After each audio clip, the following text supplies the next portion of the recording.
And I'm joined this week by our national political reporter and author of the new New York Times bestseller, Butler, The Untold Story of the Near Assassination of Donald Trump and the Fight for America's Heartland, Salena Zito. Hey, Salena, how you doing? Hey, sir, how are you? I'm pretty good. So how does it feel being a New York Times Number best-selling one. author? Number one, Number too. one. I, That's right. Number one, I didn't know they let people from Western Pennsylvania in that club. I'm very grateful. I'm very humbled by it. I think you should have a foam finger to symbolize the number one status every time you do one of these. That's actually awesome. Yeah. So you wrote a piece for this week's issue of the magazine where you talked to Pennsylvania Governor Josh Shapiro, and you were at an event that had President Trump, and you had all kinds of different people, all kinds of different business and political leaders. Talk a little bit about what Shapiro is doing and what maybe Shapiro and Donald Trump, despite being very different in many ways, might have a little bit in common. Well, they have two things, a lot in common. They understand and recognize the importance of place, meaning showing up in a community and how that impacts someone's worldview of a politician and someone that wants to earn their vote. They both understand that because Trump does that as well. You know, he goes to Luzerne and Wilkes-Barre and Erie and Johnstown, places that presidents usually don't campaign. I mean, President Trump and JFK are the only two men running for president who ever campaigned in Butler, Pennsylvania. Mm. So they both share that quality. And I would argue that McCormick and Fetterman also share that quality. We're in a very unique position in Pennsylvania. And they also believe in getting stuff done. Shapiro uses a different word, but Yes. you know, getting things done, being accountable, and when people have a problem, finding the best way to solve it. It may not go from point A to point B. There might be a couple zigzags in between, but they're all effective in governing that way. And I think that's what sets Pennsylvania apart. And people that live here in Pennsylvania get it. We've always sort of split our vote. We have a long history of splitting our vote, but people outside the state still don't sort of understand how a pretty decent amount of Shapiro voters also voted for Donald Trump. Well, another thing that Shapiro and Trump have in common is, unfortunately, that they've both been targeted by Yeah. political violence, which has become a real recent trend in America. We didn't really see the types of things that we've been seeing in recent weeks, and months, and years. What did Shapiro have to say about that? Well, because I'm old, I will argue with you that a little bit because when I was growing up, JFK was shot, Bobby That's Kennedy true. was shot, Martin Luther King was shot, Reagan was shot. So history doesn't always repeat itself, but it does tend to rhyme a lot of times. But this political violence is new to this generation. It's not something we've seen for a generation.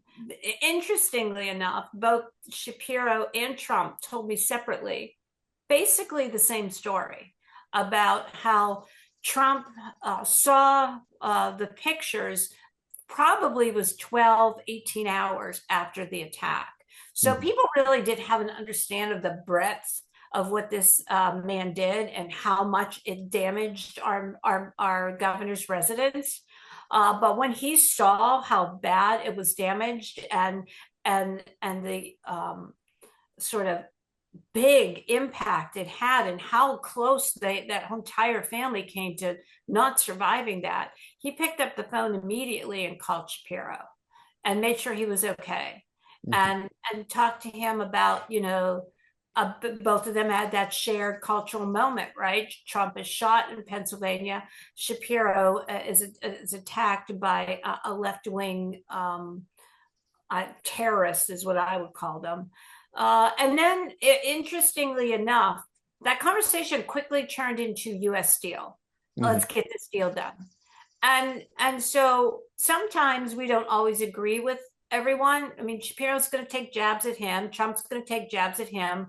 However, they also understand the necessity in a state like Pennsylvania that in order to get big things accomplished, like the US Steel deal, but also the artificial intelligence and energy emergence that is happening in Western Pennsylvania, but also across the states, also in Luzerne and Bucks County. That Mhm. requires heavy lifting from everyone and cooperation from everyone.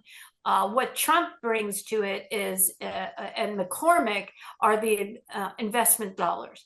But equally as important, what Shapiro brings is quick to market, right? Mhm. Not get bogged down in permits and regulations that would take this big movement, this big sort of economic development. Because what we have here in Pennsylvania is we have an abundance of energy. We have the intellectual capital at Carnegie Mellon University. It's the first university in the country that developed the AI computer, Mhm. and we have the workforce. So they all sort of are all on the same page, and you don't see that often. And these are the jobs of the future Yeah, in an absolutely. area where, we think a lot about decline, industrial decline, and this may be the key to the turnaround. Right. I mean, all I have been covering for, for as long as I've been at the Examiner and before that at local news was decline Mhm. and exodus. I mean, every 10 years we lose a congressional seat. That's because people are moving away. So this is a complete turnaround, and the opportunities are endless, and that all the state and local and the feds are all on the same page and working in synergy is really, really important. So finally, at the event where you talked to Governor Shapiro, President Trump signed your book. I just wanted to ask you, what has the reception to Butler been like?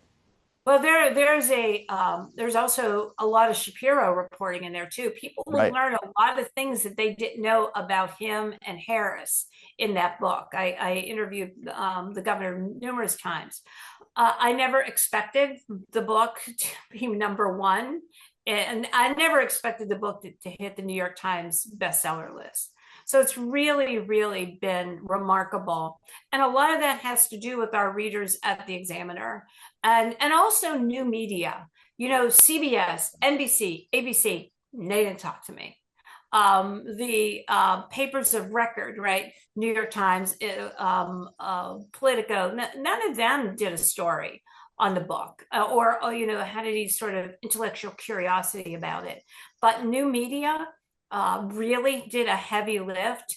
And I think it's really interesting that my book, and really this book is on the backs of the people who open their doors and listen to me and talk to me every day when I write for the Examiner. You know that. You edit me. You know what I bring to the table. These Mhm. are people from all over the place. They're the ones that invested in reading it and wanting to read it because it really explores not just that day, not just being a witness to history, but also what's happening in this country, not just politically, but also the reckoning that's going on in media. When you think about this, that I get number one on the same day that Colbert not only loses his show, but the show is not going to exist anymore. That Right. kind of shows an inflection point that we're on, and I think a really, really important one. And the final chapter in the book is called The Reckoning, and I believe that we Mhm. are in that moment. Well, thanks for joining me today, Salena. Thank you so much. If you're following us on YouTube, you can read the full article in our digital magazine by clicking here.